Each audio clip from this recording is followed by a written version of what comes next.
Olha, eu vejo primeiro que a construção política que possibilitou que eu chegasse à presidência da Câmara dos Deputados, com essa expressiva votação e tendo o apoio de praticamente todos os partidos da Casa, reforça aquilo que a nossa Constituição traz, que é, primeiro, do Poder Legislativo ser independente e buscar a harmonia entre os demais poderes. Essa harmonia, ela tem que partir de dentro da Casa.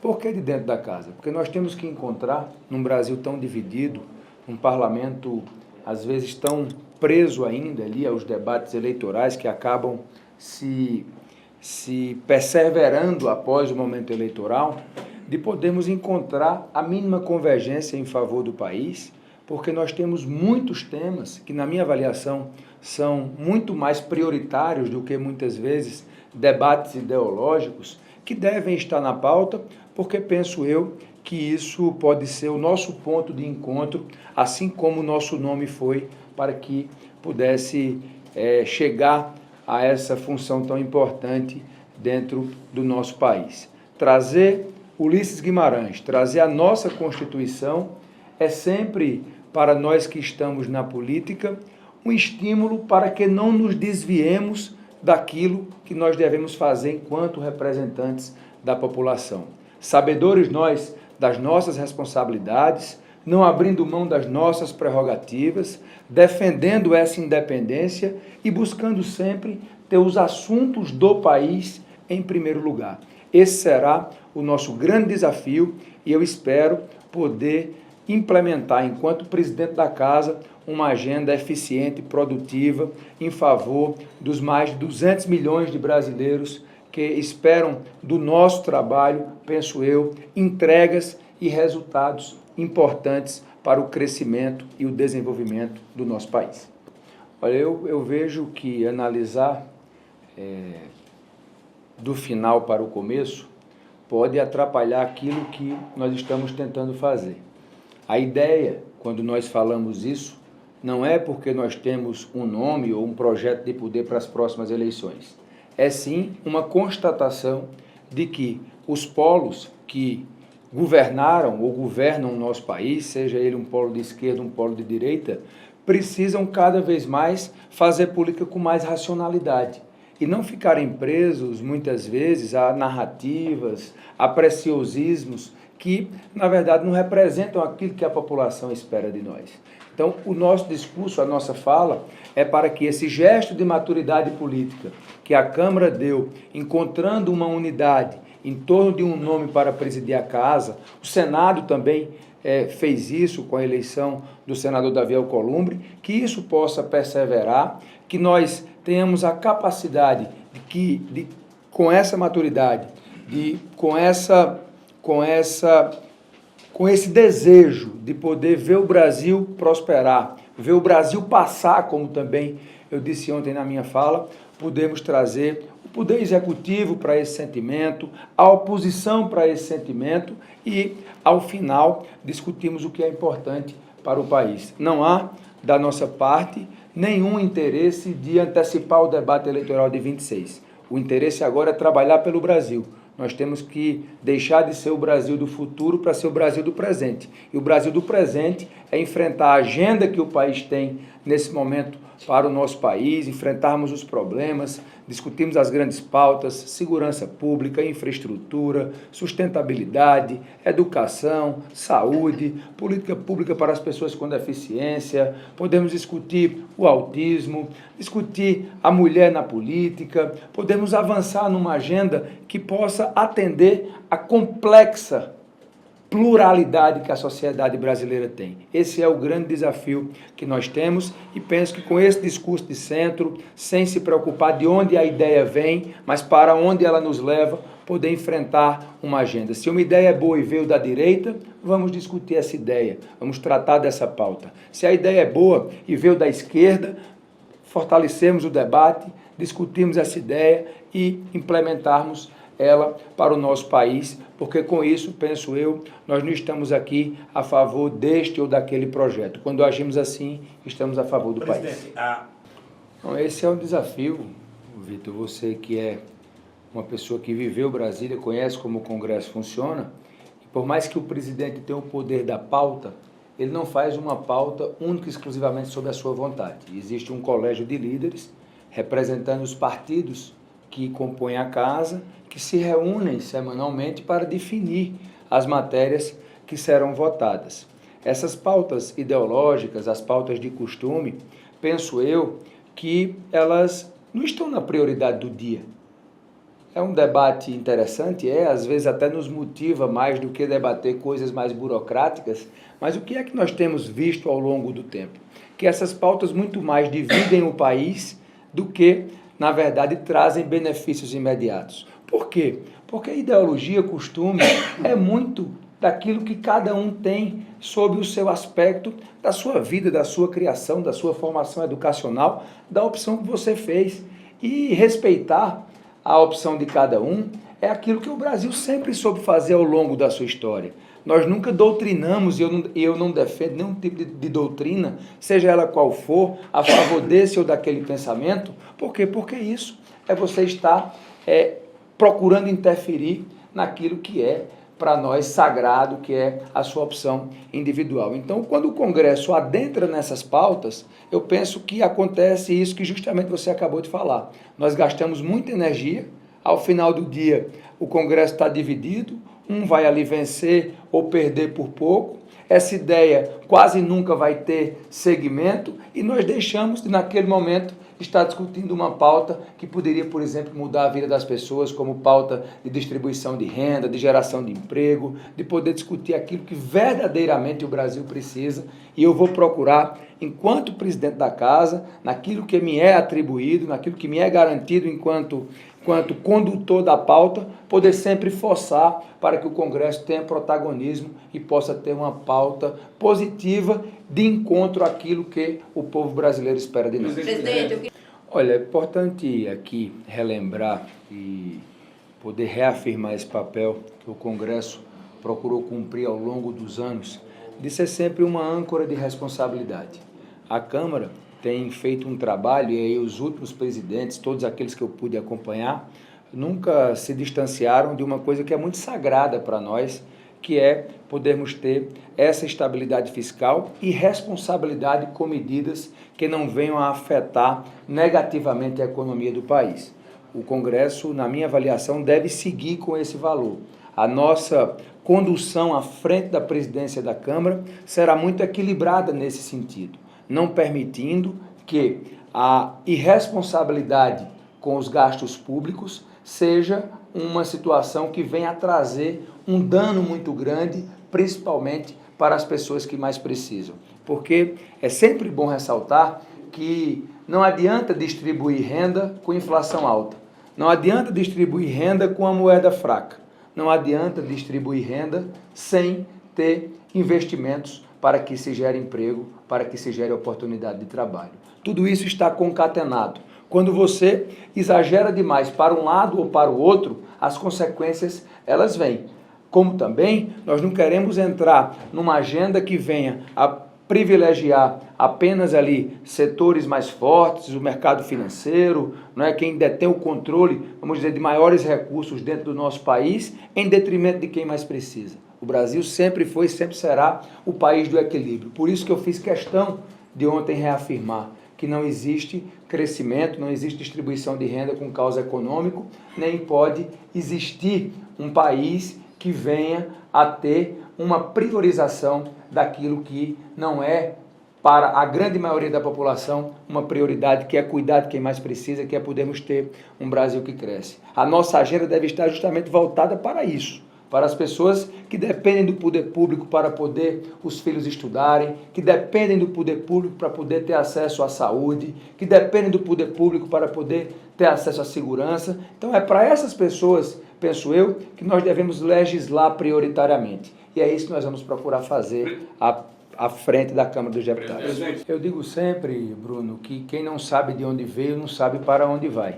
Eu sei de forma muito legítima o que eu represento aqui na Câmara dos Deputados e sempre procurei ao longo desses 4 mandatos que estou aqui, nunca me afastar das pautas que são prioridade para mim. O trabalho em favor dos municípios, a luta por recursos, por emendas, por projetos estruturantes, as parcerias que ajudam e ajudaram muito a mudar e melhorar a vida das pessoas do nosso Estado, que precisa tanto de uma atuação política forte. Chegando à presidência da Câmara, nós não vamos nos afastar dessa realidade. Pelo contrário, nós vamos usar a força que o cargo tem para poder, junto ao governo federal, junto à iniciativa privada, junto aos municípios, ao governo do Estado, podemos ter ainda mais parcerias para que a Paraíba, que precisa tanto, que tem tantas pessoas que dependem diretamente do poder público, possam ter cada vez mais esse apoio, mais investimentos, mais obras, mais ações,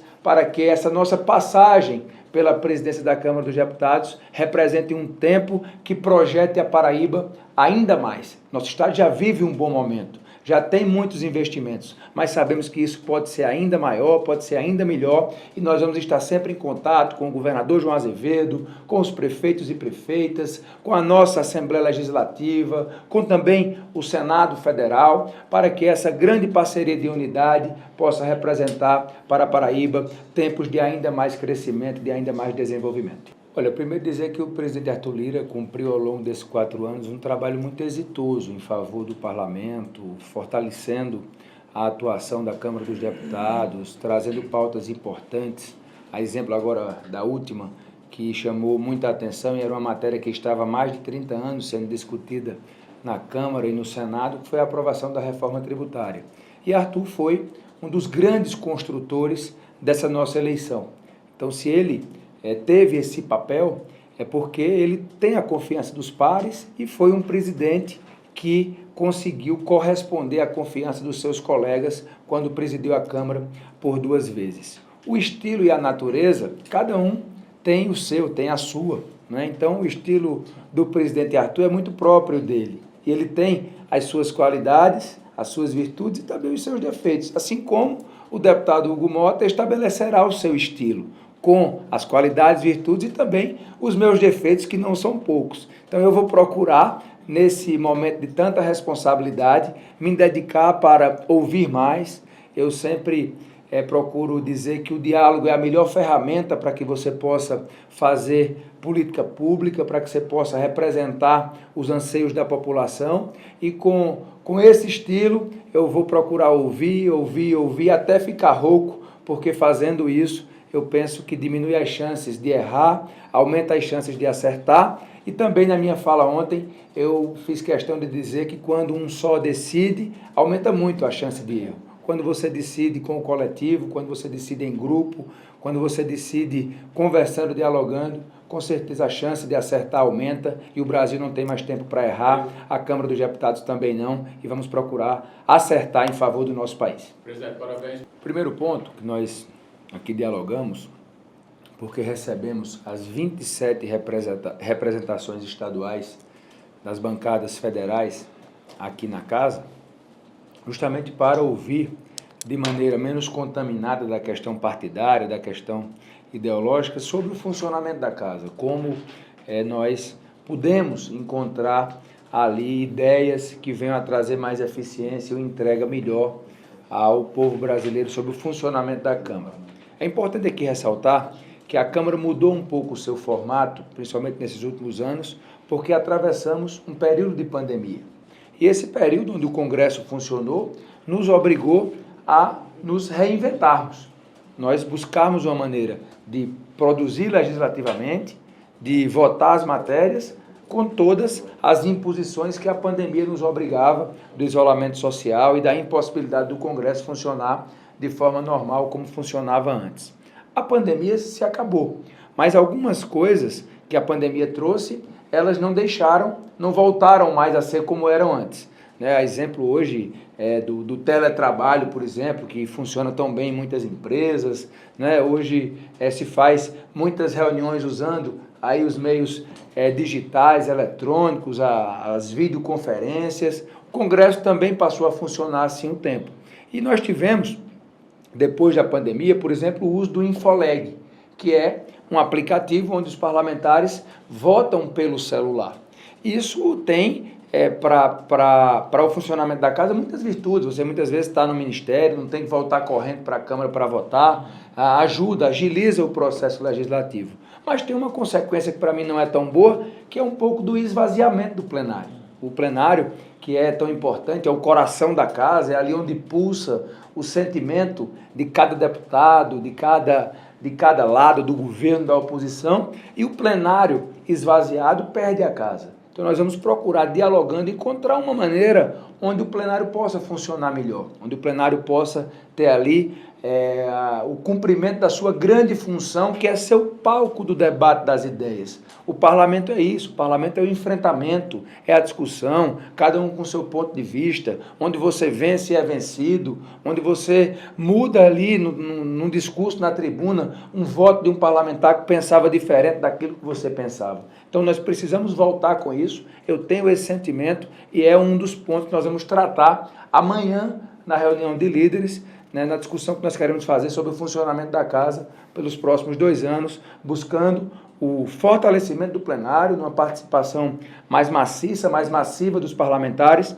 e a recuperação também, que foi também uma consequência da pandemia, do funcionamento das comissões permanentes, que acabaram também ficando um pouco esvaziadas, pois as matérias hoje, elas são levadas direto ao plenário, com os requerimentos de urgência, fazendo com que as comissões não tenham a relevância que já tiveram no passado. E com isso, poder filtrar melhor os requerimentos de urgência, para que, se o deputado Napoleão de Castro apresentar um projeto, tem que passar na Comissão de Educação, se for um projeto de educação, tem que passar na Comissão de Finanças para ver o impacto financeiro, e tem que passar na CCJ para que, a partir daí, esse projeto possa chegar no plenário, porque quando isso acontece, o projeto chega muito mais maduro. E não ele sendo discutido direto no plenário, muitas vezes os deputados não têm condições de acompanhar tudo aquilo que está sendo votado e muitas vezes o debate acaba ficando prejudicado e o projeto que poderia ali ser melhor lapidado deixa de ser, porque hoje nós temos uma tramitação mais célere, fruto da consequência da pandemia, quando as comissões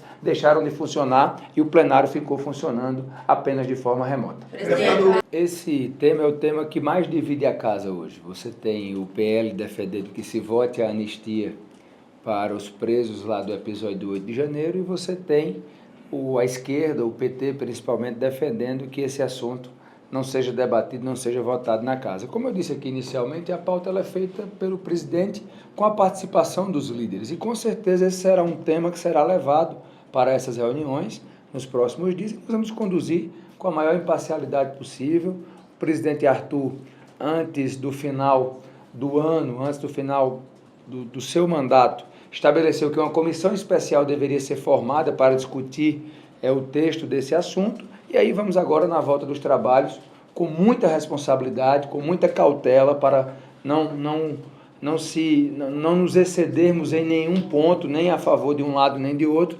conduzir esse tema que é tão importante e tão relevante para o parlamento, já que é uma pauta que vem sendo aí bastante cobrada de ambos os lados.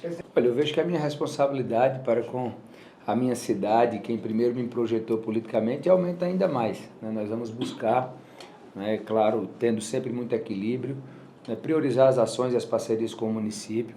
Nós já temos uma história de serviço prestado à cidade, muitos recursos enviados, muitas obras feitas. O prefeito Naboa tem feito uma gestão muito responsável, uma gestão que tem tido o reconhecimento da população, basta ver a expressiva votação que ele recebeu para exercer o 4º mandato de prefeito, e o nosso intuito, o nosso objetivo para que a cidade possa seguir crescendo, seguir se desenvolvendo, é fortalecer essas parcerias com o governo federal, levar ainda mais investimentos para que a gestão do prefeito Naboa possa seguir trabalhando firmemente pelo desenvolvimento e o crescimento de Patos. Podem ter certeza que eu não esqueço a minha terra e que eu vou procurar aqui corresponder, como já disse, com ainda mais responsabilidade e a confiança que o povo patoense tem em nós. Quero aqui agradecer, parabenizar a TV Sol pela cobertura, agradecer a todos aqueles que torceram, que enviaram mensagem. Peço aqui que continue a enviar essas mensagens, ideias, cobranças, críticas, porque o nosso intuito é acertar, é poder representar bem você que nos colocou aqui, e podem ter certeza que Patos para nós será sempre uma prioridade, e eu vou buscar honrar a confiança do meu povo, a confiança da minha gente, que sabe que nós temos sim um amor muito grande pela nossa terra, e com isso poder agora, na função de presidente da Câmara, trabalhar cada vez mais para que Patos possa ser uma cidade cada vez melhor. Deputado.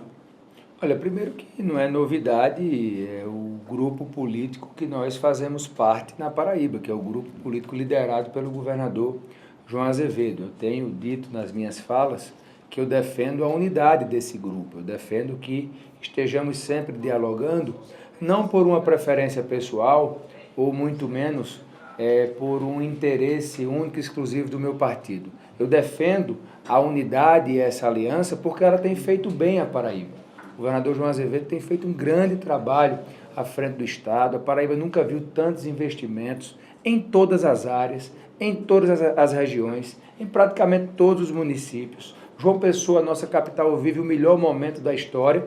Tudo isso fruto das escolhas políticas que o povo paraibano fez. E muito me orgulho estar nessa aliança, e nós vamos trabalhar para que ela possa ser cada vez mais forte, para que o nosso Estado possa se engrandecer ainda mais, e com isso estamos honrando, penso eu, a confiança que o povo paraibano deposita em nós. Então, quero aqui reafirmar essa nossa posição de unidade, discutir 2026 no momento certo, não antecipar o debate eleitoral. O momento agora é de trabalho. O que a população quer dos políticos nesse momento é que cada um cumpra ali o seu dever de cumprir aquilo que o ajudou, o credenciou a estar exercendo o cargo público que cada um ocupa, e com isso podermos não deixar o momento eleitoral interferir, atrapalhar esse bom momento que a nossa Paraíba está vivendo. Então, aqui reafirmo o meu sentimento de unidade e de reconhecimento a esse bom momento que a Paraíba está vivendo. Olha, primeiro dizer que tem pouquíssimo tempo que eu acabei de ser eleito presidente da Câmara, e todos aqui sabem que esse projeto político não estava, vamos dizer, no nosso planejamento, antes que ali pudesse aparecer o nosso nome como uma solução de consenso para pacificar a casa. Essa construção, ela nos obrigou, não a desviar a rota, mas nos obrigou a focar nesse projeto, que penso eu que é importante para a Paraíba, você ter um filho da terra, um paraibano, chegando a um dos cargos mais importantes da República, para representar o nosso Estado, lutar por ele, poder fazer com que esse trabalho aqui represente para a Paraíba tempos de desenvolvimento, de crescimento, e vou procurar honrar essa confiança, dando o meu melhor pelo meu Estado, dando o meu melhor pela minha gente. Com relação a 26, nós temos um tempo para discutir isso até lá. A nossa chegada aqui, penso eu, ela vai ser tão boa para a Paraíba, ela vai ser tão proveitosa, que nós vamos ter a condição de lá na frente até entender aonde o Hugo pode ser mais útil à Paraíba, aonde eu posso servir mais ao nosso povo. A vida de um político, ela não é decidida apenas do ponto de vista pessoal. Eu sempre disse isso. Eu sempre fiz política de grupo, eu sempre procurei trabalhar para ter um partido forte, que não tivesse apenas um líder, ou o líder e um familiar próximo. Não, hoje nós temos um partido que tem muitas lideranças no estado da Paraíba. E essa sempre foi a forma que eu procurei fazer política, agregando lideranças, agregando pensamentos divergentes, agregando pessoas diferentes dentro de uma mesma agremiação partidária, porque quando fazemos isso, nós estamos trazendo a sociedade, nós estamos dividindo responsabilidades, nós estamos distribuindo atividades, nós estamos com isso procurando engrandecer o processo de discussão interna para que o partido, na sua divergência, possa representar melhor a nossa população. Então, eu vou estar sempre à disposição do povo da Paraíba. Vou estar aqui sempre pronto para servir a quem me colocou aqui, onde eu estou nesse momento. Então, eu quero deixar aqui de forma muito tranquila a nossa posição de que eu estarei em 26, onde o povo da Paraíba entender que eu possa servir melhor o meu Estado. Deputado, o senhor... Acho que o sentimento, Milton, é de uma construção política que não se iniciou ontem. Nós estamos discutindo política há muitos anos, principalmente lá em Patos, no Sertão, também participando ativamente da discussão estadual da política da Paraíba. e aí nos cargos que o meu avô Edivaldo Mota ocupou, de deputado estadual, deputado federal, os cargos que Francisca Mota ocupou, de prefeita, de deputado estadual que é, do prefeito Nabu Vanderlei. Então isso, na verdade, traz para nós a certeza de que essa nossa construção ela foi preparada, não com o objetivo de ter Hugo, neto de Francisca, filho de Nabu, presidente da Câmara, mas preparando o Hugo para poder estar na política, né? Então, por isso que o meu sentimento de gratidão à minha família é tão grande, porque eu comecei criança a participar da política, mesmo sem poder ser candidato, sem poder ter filiação partidária, mas com a casa cheia, tomando café, almoçando, jantando política todos os dias, acompanhando as eleições, participando de compromissos ao longo dos mandatos, conhecendo as demandas da população. E a política, como ela é apaixonante, não tem como você ter a participação ativa no dia a dia, você ter também a questão genética ali, lhe orientando a seguir por um caminho, e você não perceber se você tem aptidão ou não para essa função, porque não é que todo filho de político tem que ser político, não é isso. Mas se você minimamente gosta de política, se você se estimula com a atividade e você tem em casa a oportunidade de conviver, é grande também a chance de você também querer ser. Por quê? Porque nós nos espelhamos nos nossos ancestrais, nós nos espelhamos nas gerações anteriores. Então essa construção, penso eu, ela se dá no dia a dia. A política ela é muito dinâmica, você tem que estar sempre ali sendo talhado, lapidado para enfrentar as dificuldades, não é fácil a vida pública, você tem que abrir mão do convívio da família, você tem que muitas vezes deixar de fazer aquilo que você gostaria para ter que cumprir uma obrigação, mas ao final, se você se realiza no que você faz, todo esse sacrifício passa a ser menos doloroso e mais prazeroso, e eu espero, não é, nessa função que, graças a Deus e honrosamente, eu tive a honra de chegar, eu possa não só honrar os ensinamentos que eu recebi da minha família, mas também poder orgulhar o nosso Estado, orgulhar a Paraíba do trabalho que estamos e iremos procurar fazer aqui em Brasília em favor do nosso Estado. Pessoal, olha, eu vejo que existe um alinhamento de astros, né? A gente usa assim quando acontece uma coisa que é difícil de acontecer de forma constante. Hoje nós temos muitos paraibanos e paraibanas ocupando cargos importantes na nossa república, na nossa estrutura de poder. E penso que esse alinhamento, ele não se dá de forma permanente. Nós temos que saber tirar o proveito desse alinhamento. Qual o proveito que se pode tirar? Primeiro, esses paraibanos e paraibanas que ocupam esses cargos estarem dialogando. Segundo, terem o intuito de poder ajudar o nosso Estado de verdade, poder cada um naquilo que lhe é de atribuição, naquilo que lhe é atribuído, buscar sempre ter a Paraíba como prioridade. E essa função, ocupada por mim, ocupada pelo ministro Herman Benjamin no STJ, pelo ministro Vital do Rego Filho no TCU, por Carlos Vieira na Caixa, Tassiana no Banco do Brasil, os nossos senadores, o senador Efraim líder do seu partido, a senadora Daniela ontem foi eleita primeira secretária, o senador veneziano até ontem era primeiro vice-presidente do Senado, ou seja, são paraibanos que ocupam função de destaque. Temos também paraibanos líderes, assim como foi Gervásio, Romero, o deputado Aguinaldo, o deputado Damião, o deputado Hélito Roberto, ou seja, paraibanos que participam da discussão ativa aqui da política em Brasília. Então eu penso que esse bom momento que a Paraíba vive deve ser bastante aproveitado para que possamos levar para o nosso Estado o retorno e o resultado de estarmos aqui em Brasília, onde se tomam as decisões importantes para o país, levarmos um retorno positivo para a nossa população, para aquelas pessoas que mais precisam, que dependem de nós, dependem do nosso trabalho e possam ter a sua vida melhorada em todos os aspectos, fruto desse trabalho dos paraibanos que estão aqui e não esquecem o porquê estão aqui, não esquecem de onde vieram, o porquê nós temos que trabalhar para o futuro e fazermos a construção, penso eu, de uma Paraíba cada vez melhor. Muito obrigado, oportunidade de estar aqui com vocês que representam a imprensa do nosso Estado. Tenho certeza que o nosso mandato será um mandato próximo ao trabalho de cada um dos que estão aqui.